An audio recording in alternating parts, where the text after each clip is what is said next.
প্রতিদিন বিকেলে মন্দিরের মাথায় ধ্বজা ওড়ানো ও পুরনো পতাকা নামিয়ে আনার অভূতপূর্ব কৌশল দেখতে কয়েক হাজার মানুষ অপেক্ষায় থাকেন। তবে অনেকেই জানেন না যে এই ধ্বজা বাতাসের উল্টো পথে ওড়ে। এক সূত্র অনুসারে সমুদ্রের শব্দের কারণে প্রভু জগন্নাথের বিশ্রাম নেওয়া কঠিন হয়ে পড়েছিল।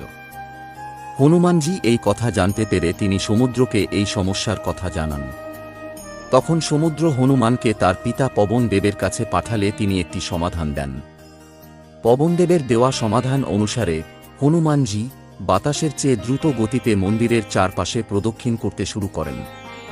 এর কারণে এমন বায়ুচক্র তৈরি হয় যে সমুদ্রের শব্দ মন্দিরের ভিতরে না গিয়ে মন্দিরের চারপাশে ঘোরাফেরা করতে থাকে। এই কারণে পুরীর মন্দিরের কাছে সমুদ্র থাকা সত্ত্বেও মন্দিরের ভিতরে কখনো সমুদ্রের গর্জন শোনা যায় না। তাই সবাই মিলে বলুন জয় জগন্নাথ।